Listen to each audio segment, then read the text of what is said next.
Given how vulnerable so much of the legacy technology that's out there is, it would be naive to say that on some critical infrastructure that's out there, there isn't malware that has been planted.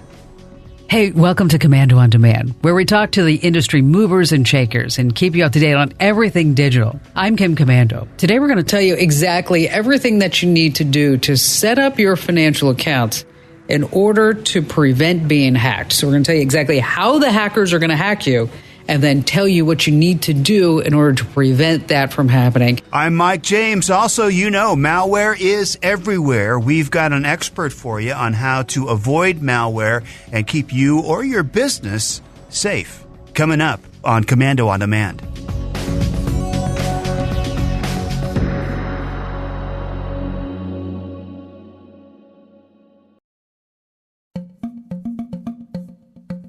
So now it's time for this week's Komando on Demand lifestyle tech tip. And here's Kim from the Kim Komando Show to talk about how to keep your computer safe from malware and ransomware. Go ahead, Kim. There are thousands of hacks and ransomware attacks and data breaches. And the problem is that one major hack story just leads to another. And after a while, they all start blurring together, don't they? You can't tune these stories out, even if they start sounding like background noise. So here are some things that you need to do. Number one, of course, have a good password. I know you're like, oh, God, Kim, I know that. All right. I'm not talking about a password like 1, 2, 3, 4, 5, 6. I'm talking about add some exclamation marks, some signs, question marks, a combination of letters and symbols that you'll remember, a passphrase. And the good news is that you can also use a password manager. Number 2 on the list is two-factor authentication. We're going to tell you how to set that up. 3, it's easier to keep track of your business finances, your personal finances, everything, your savings, if it's right in front of your eyes. And that means you want to use an app like Mint.com. They help you set budgets, manage your bills. 4 on the list is, yes, you need to check your credit score. We're going to tell you how to do that. 5, freeze your credit. It's absolutely free to freeze your credit. Even if you're not sure how to do it, we're going to tell you exactly how to do it. And then there's a bonus tip is that you want to schedule this important reminder. One super simple way is to set a calendar reminder. You do it in about a minute for one day this month, then the same day 4 months from now, and get another 4 months from then. Title is something like Get a Free Credit Report, because you have access to each of the 3 bureaus' free credit reports each year. But once a year is too long to check, so that's why you want to get one every 4 months. You can check Experian, then Equifax, and then TransUnion. We have everything that you need to know, including all the direct links. Want to hear more from the Kim Komando Show? You can go to komando.com/radio to find one of the 400-plus radio stations that Kim's on every single weekend. Or if you'd like to listen on your time, go to getkim.com, and for as little as under $3 a month, you can listen in crystal clear digital audio to the Kim Komando Show on your time, whenever you want, or watch the show when we record. Now, ransomware is a huge problem. Up next, we're going to talk to Param Eftikari. He's an expert in ransomware and from the Institute for Critical Infrastructure Technology. He'll be telling us how ransomware gets into computers. And before we move on to that topic, hey, we have to thank our partners because, let's face it, they help make these Komando On Demand podcasts possible. And if you like what they're selling, be sure you go check it out.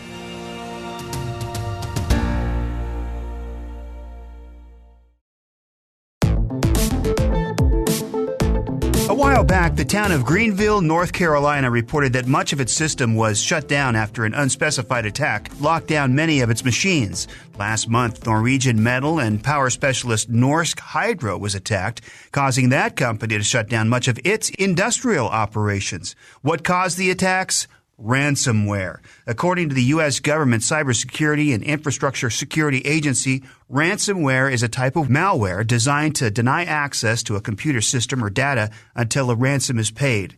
Ransomware typically spreads through phishing emails or by unknowingly visiting an infected website. From Komando.com, on this Komando On Demand podcast, we're talking about just how dangerous ransomware is to individuals and organizations. According to SafetyDetective.com, experts predict that ransomware attacks will cost businesses nearly $11 billion this year, and that is way up from the $325 million reported in 2015. Just think, a 4-year difference from $325 million to $11 billion in fees for businesses and individuals.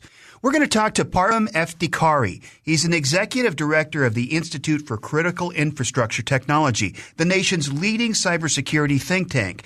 And we'll hear about how much more dangerous ransomware is becoming and how difficult it is to recover from an attack. I'll also have more tips and tools to protect your computer from being hacked. We are talking with Param Eftikari. First question about ransomware is front and center in terms of the dangers to companies. So how is this true for businesses specifically? Yeah, well, the emergence of ransomware, I think most importantly, up until the ransomware epidemic really came to be, malware was a threat because it would at best, slow down operations or steal your intellectual property or steal PII or personal information on your customers or your staff, or if you're in the in the government space, it could steal national secrets. Right? It's all about data theft.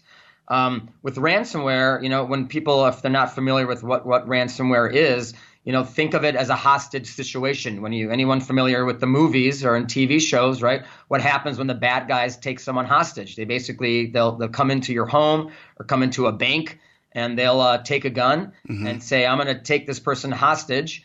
And to get it back, I want some money. With ransomware, they're doing this in a digital fashion. They'll take software, and that software is used to essentially lock down your computer or your company's server.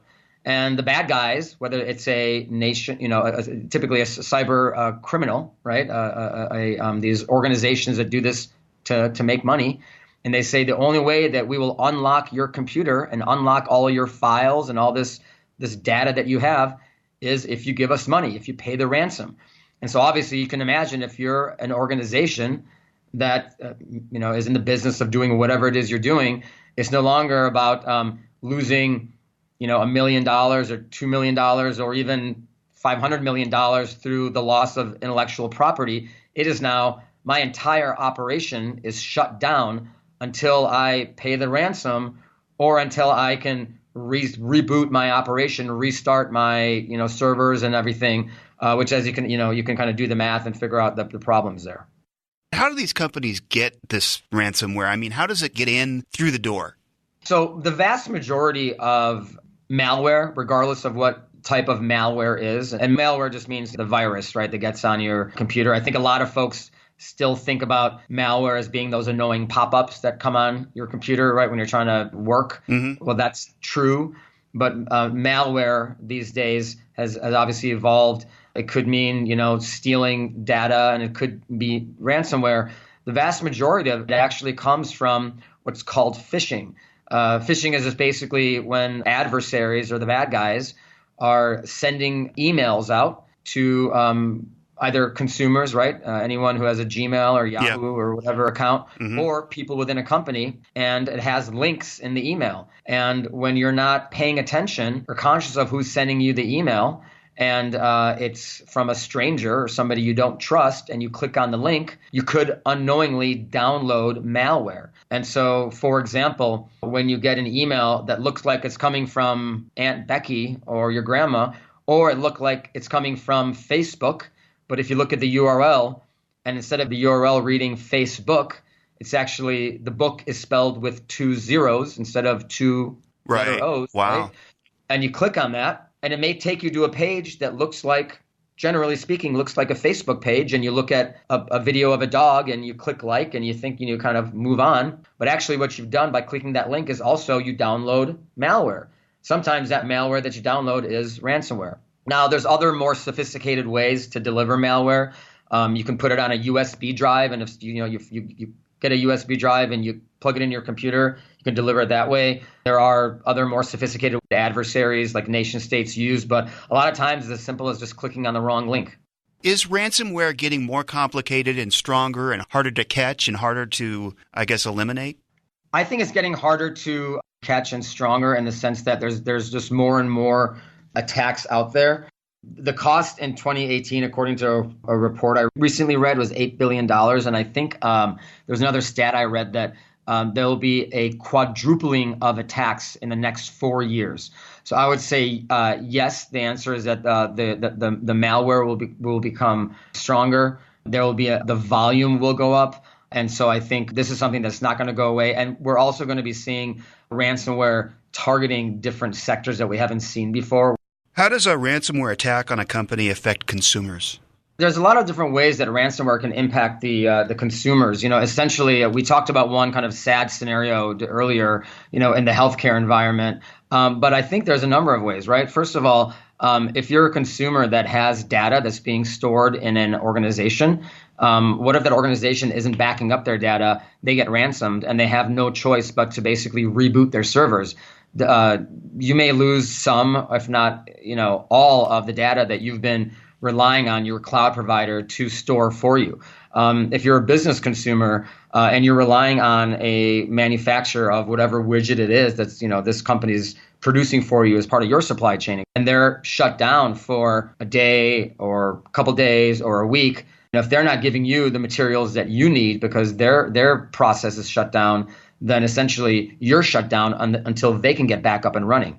So, ransomware is one of these things where if it shuts down an operation, it could possibly jeopardize the data that they're housing for you, or it could jeopardize your supply chain and your ability to operate because they can't provide you with the materials that you need to keep your operation going. So the repercussions to consumers is really large. And ultimately, it goes down to trust, right? I mean, you want to be able to know that the organizations that you're working with have security in place to defend themselves from being infected from any type of malware, much less ransomware, which is so detrimental. And I think ultimately, if companies you're working with get hit with ransomware, it just erodes and the confidence you have in them, which is never good for a relationship. What can people do, or what can companies do then to protect themselves and stay away from this whole scenario?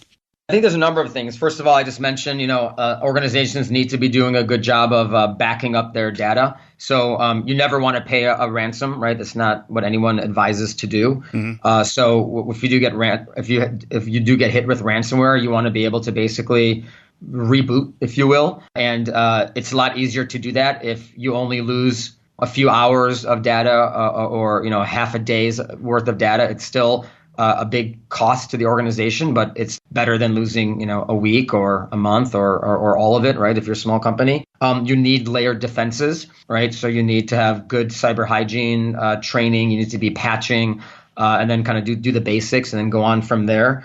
Obviously, when you do get hit with ransomware, you want to call the authorities right away. But I think there's a number of things you can do. And also I want to say that I just gave a TEDx talk in February at Penn State University called "Are You the Best Hope for Cybersecurity?" And one of the points that I wanted to make with the talk, and it was actually aimed towards non-cybersecurity and non-technology community.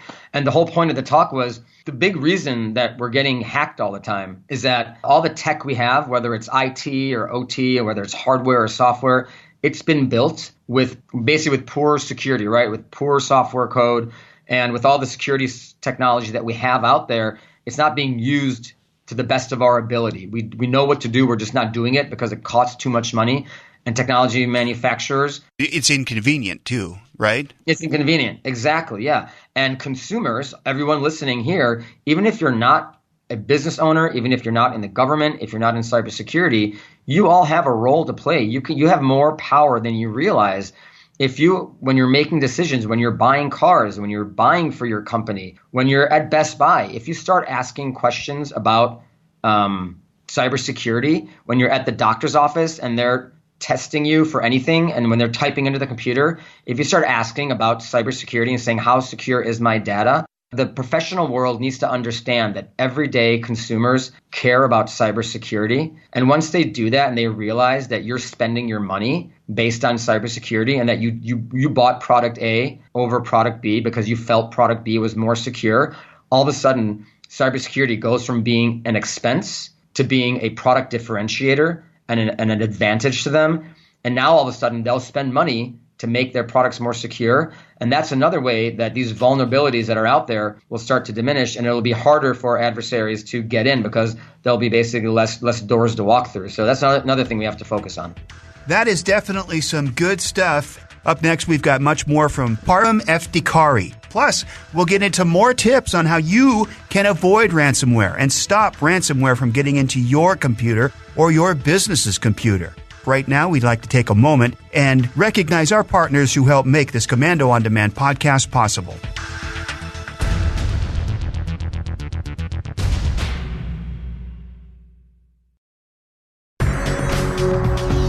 All right, we're back here on Komando On Demand. We are talking with Param Eftikari. You are the Executive Director of the Institute for Critical Infrastructure and Technology. It's a Washington, D.C. based think tank. Its mission is vast, but very much needed. Ransomware, it's such an important issue that really every business and every sector and our federal government is facing today. ICIT is a cybersecurity think tank. Our mission is essentially to help make all of our sectors, healthcare, critical manufacturing, energy, our defense industrial base, really help them be more resilient and be able to defend against all the digital adversaries, whether they're nation states like China or Russia or Iran, or cyber criminals, make them be able to defend themselves better. So we put out research that's freely available, and that research talks about vulnerabilities in our networks and how to make those vulnerabilities go away through technology as well as through better engineering practices. And so we help advise Congress, help advise federal agencies, and then the individuals within these companies that are helping day and night to keep our nation's critical infrastructure safe from harm. How did you get started doing all this? I'll be honest, I wish I could say that I knew I wanted to do this from an early age, but frankly, back then there wasn't a cybersecurity industry. So really about, I'd say 10 years ago or so, I started with the first organization that was geared towards creating opportunities for meaningful engagement between public sector technology executives in the civilian defense and intelligence communities and the technology community. And so there's always a need for public-private sector engagement. And so I really got my technology chops started, if you will, doing that. And about 5.5 years ago, I made a pivot focusing more on the national security and cybersecurity space. I was one of the co-founders of the Institute here, and that's when I really dove headfirst, if you will, into cybersecurity, leveraged the relationships I've been fortunate and really privileged to build. I will say, particularly these days, when you look at the media, there's so much scrutiny on the federal government, and we're a nonpartisan organization, so we never talk about politics. But, when you look on the non-political side, there are thousands and tens of thousands of people in the government who work in a nonpartisan fashion, who truly are patriots and want to just make the country a better place. And one really good place, if you're looking for inspiration these days as to what's working in government, it is in cybersecurity, because these folks are just trying to keep us safe, keep our men and women in the armed forces safe, and keep all of you who are listening safe from digital adversaries. Param, thank you so much again for your time. Thank you for the opportunity. Now, last but not least, there are ways to foil these adversaries when it comes to our home computers. Here's some tools you can use to arm yourself. First, there's Bitdefender. It can help stop ransomware from infecting your gadgets. It's described as next-generation ransomware protection. The tool runs in the background of your gadget and keeps files that make a computer seem to already be infected with ransomware. And that's how it tricks new ransomware variants into not infecting your device. If a new variant thinks your gadget is already infected, it typically passes you by. Trend Micro's Ransom Buster provides protection against all forms of ransomware and adds an additional layer of protection to your PC, even if you already have security software installed. It's super easy to use. Simply select a folder to protect and you're going to be done. Ransom Buster then blocks access by unknown programs to your protected files automatically. It's also smart and allows popular applications like Microsoft Office to automatically access your protected folders, reducing false alarms. Are you protected from the next massive ransomware attack? Cybercriminals are always developing more complicated variants that make it harder for anti-malware software to detect. And that's why you need to back up all of your critical data. We recommend iDrive. If you get hit with ransomware, it's not a big problem. You just restore your backup. A company called CyberSight offers the free Ransom Topper tool. It detects known malware files based on signatures and stops new and existing ransomware attacks. Instead of just protecting folders from unknown programs, Ransom Stopper analyzes running processes for behavior that's consistent with ransomware attacks. When it does catch a potential ransomware attack, Ransom Stopper stops the process before encryption occurs. It's free to use and works with Windows 7, 8, and 10.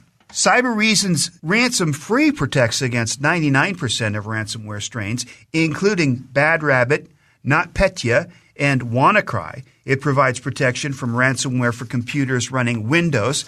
This tool checks programs against known variants of ransomware and analyzes the behavior of running programs. It's free to use for both home and business.